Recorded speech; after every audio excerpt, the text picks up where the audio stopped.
หมายสุงค่าเมื่อในเป็นวันที่26เดือนธันวาคมที่11ปี2025เป็นวันปุดในตอนในที่อ่อนเอาพี่น้องเฮาค่ะมาถ่อมมันเลยเพียนตุ้ยลอกลายเอาตัวรอดเมื่อพ้องตีหญ้าเพนำโทมเลยค่ะจังหนังว่านั้นยาวค่ะพ้องย่ามมื้อเหลียวในเพสภาวะเพนำทมนำนองอันว่านั้นก็มันหลีโกหลีกากได้เต้เนี่ยค่ะค่ะย่อมย้ำว่าตั้งหูตั้งหันอันเฮาค่ะมาเลยเพียนในวันมื้อในอำว่าพี่น้องเฮาค่ะอยู่ไว้ตีไหลตั้งไหลเมืองไหล ป้าเจมพี่น้องค่ะที่ในเมืองใต้ในเฮาคาจางเอามาใจตื้อเลยอยู่ในค่ะเนาะเพราะนั้นในเฮาคามาถอมมาเลยเพี้ยนกันกว่ากำเหลียวในค่ะอ่อนตั้งมือนำเตมานั่นในเฮาคากึ่งลีไลเฮ็ดใน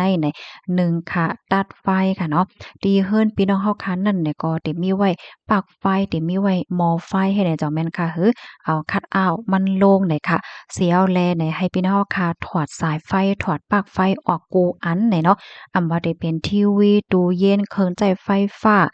โกสำเสียนเปิงนั่นยาวคาที่อันพี่น้องเฮาคาเสพไว้นั่นเนี่ยค่ะเนาะไฮไลท์ถอดออกเซ็งๆหมดๆเลยค่ะปยก็ไฮไลท์ด้วยสายไฟพี่น้องเฮาคานั่นจ่องมันอยู่เต็มจ่องมันเตจังยำนำ5และจังไหนก็ให้ค่ายไว้ตีสูงเฮ็ดให้ค่ะเนาะอันนี้เป็นตอนของไฟฟ้าค่ะกำในเฮาคามาด้วยถังแก๊สอันนี้ก็ไว้เมามางอำไลเนี่ยค่ะเนาะ ทางแก้พี่น้องเฮาค้านั่นน่ะค่ะเนาะก็ให้มัดกึกเสาอำนั้นก็เปิ้นตีอันที่มันแก่นแข็งไว้นะคะหนังหือมันเตลองไหลลงกว่าให้เนี่ยเนาะเพราะว่ามันโต่งมันลองมันไหลกว่าเนี่ยจึงแก๊สโฮค่ะเพราะว่าแก๊สโฮเนี่ยก็มันจังเป็นเพลายเฮ็ดให้ค่ะกำในมาเที่ยงตอนหนึ่งค่ะเก็บโคของเหมือนจังหนังว่าเก็บโคของเอาไว้ที่มันป่นน้ำเฮ็ดให้ค่ะนะ เหมือนจังหนังผ้าพี่น้องเฮาค่ะว่าอันที่มันมีคมมีหางเฮ็ดจังไหนน่ะนะเครื่องใจโคตื้อช้างเฮิรนหมางหลังในเตมีค่ะเนาะเหมือนจังตาหมาดตาแมดว่าค่อนจ้อกว่าเล็กมันหน้าว่ากูสำเสียนเปิงเลยจังไหนแน่ค่ะนะให้พี่น้องเฮาค่ะเก็บเอามาใส่ปุ้งไว้ใส่เติกไว้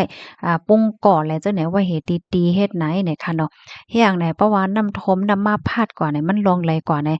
สางถูกในมันเนี่ยก็ส่ำใดก็หมาดตีนหมาดมือ มาทางเปิ้นไล่เฮ็ดจั่งไหนเนี่ยค่ะเนาะค่ะอันนี้ก็ลำลองได้นะบางปอกในหม่านเป็นแรงแหละจังได๋เนาะมันเพราะว่ามันตกแตกมันเป็นหม่านเนี่ยก็มันเพราะว่าน้ำท่วมเนี่ยไผก็ฮู้เหี้ยวนั่นขนาดเนาะมันสังถกมันจังเป็นเพศไรกำได้มาด้วยแทงโคกของอันลำลองแลลองใหญ่เนี่ยค่ะที่หนึ่งเนี่ยก็เป็นถุงถุงใส่โคกของค่ะเนาะในถุงนั้นก็ใส่ไว้เหมือนจั่งหนังยาหยาบางก้อนเนี่ยก็มีไว้ตั้งเป็นจับโตและกินยาอยู่กูมื้อกูวันเนี่ยยาหยาเนี่ยก็ลำลองเพราะว่าอำาไรกินยาก็ซ้ำเป็นนั่นค่ะน่ะเนาะแล้วก็2เนี่ยก็โฟนแล้วก็เป่าแป้งให้หน่อยค่ะแถมอันหนึ่งก็ไว้กับโตค่ะเนาะไว้กับโตพี่น้องค่ะไว้มุงหอเฮิรนเงินว่าจังไหนตั้งกินแฮงค่ะเสื้อผ้าเสื้อโค เสื้อผ้าเสื้อโคมเนี่ยได้ก่อให้เฮาหาไว้ซื้อโกนเตียนมันนุ่งไลง่ายแล้วก็มันกวาดไลโกติเหมือนจังหนังโกนให้เนี่ยเนาะห้ำโหลไลโกว่ามันเตร้อนเตหังห้าอะไรจังเนี่ยเนาะเฮแล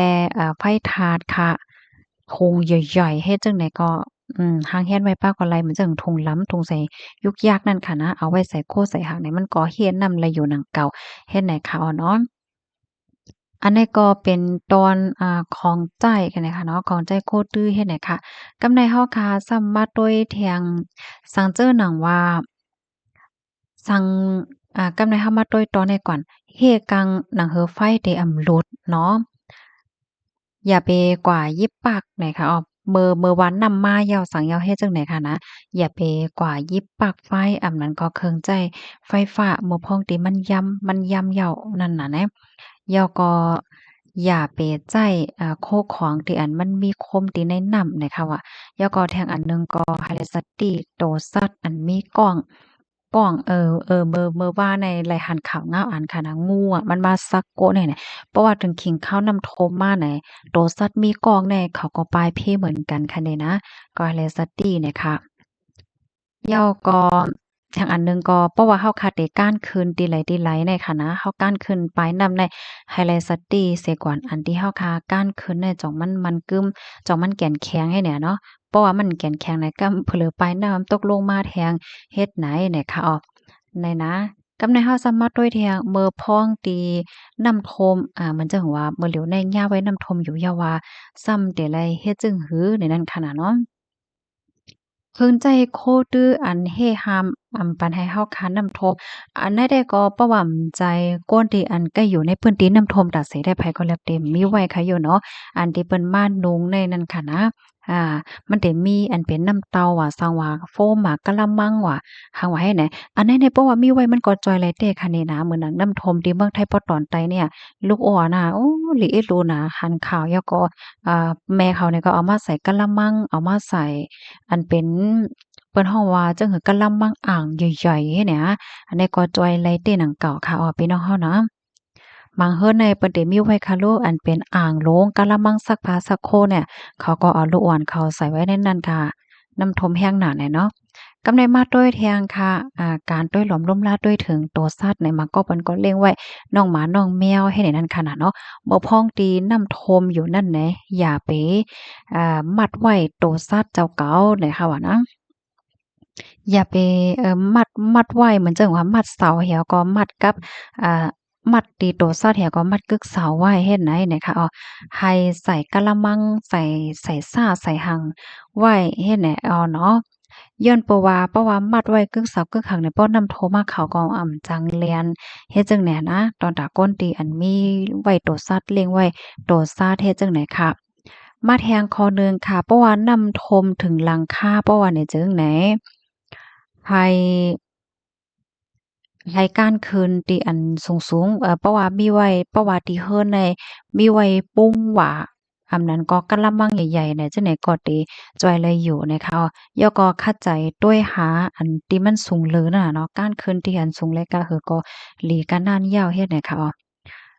ค่ะกำในเฮาค่ะมาด้วยในตอนของลองย้อนตางจอยเถียมเฮ็ดจั่งใดคะนะ ลองย้อนตั้งจอยเถียมในเนี่ยเขาเตรียมว่าใจพาปูตีนอนว่าเจอกว่ามัดมัดแถวก็ร้อยโตเนี่ยค่ะว่านะแต่ก็โลเลยกว่ามัดกึกที่อันมันแก่นแข็งเฮ็ดเนี่ยอันนั้นได้ก็หมายถึงว่าเหมือนจังหนังมาก็ในมีไว้อยู่ที่เหนือเฮิรนค่ะเนาะมีไว้อยู่เหนือเฮิรนจั้น2จั้น3 5ปื้นตีตั้งไตในซ้ำมันเป็นน้ำเสียงโมระวากำในเผอว่าเปิ้นเอาเฮือลงมาจอยเนี่ยก็ให้เฮา เอาผ้าห่มอำนั้นก็ผ้าเสือผ้าโลบเนี่ยมามัดเป็นจึกเหี่ยวก่อนหนงตัวเขาลงมาแค่ว่าเฮ็ดจั่งนั้นในคราวนั้นนะก็เพราะว่าปลายไว้มีไว้เหนือถึงหลังคาได้ก็มันก็มีหางอะค่ะเนาะก็น่ะป้อดอนตอนหนึงเฮาคาฮู้ไว้ก็แค่เหลือเสียไว้ฮู้ค่ะนะลอกลายย้อนตั้งจอยเถียมในค่ะว่าเนาะก็ไตไฟถาดไฟสายค่ะแหนพาสีเหลืองเนาะอำนั้นก็ต่อยอย่างเหต่อยเลขต่อยหางให้มันมีเสียงหลังเนี่ยค่ะเนาะมันก็ห้องเสียนเฮ็ดจั่งใดอ้อค่ะข้อมูลตอนในเนี่ยค่ะเนาะค่ะเฮาเนี่ยก็ไล่เบิ่งอิงเอามาติสภานักศึกษา อ่ามอหาดใหญ่เนี่ยค่ะ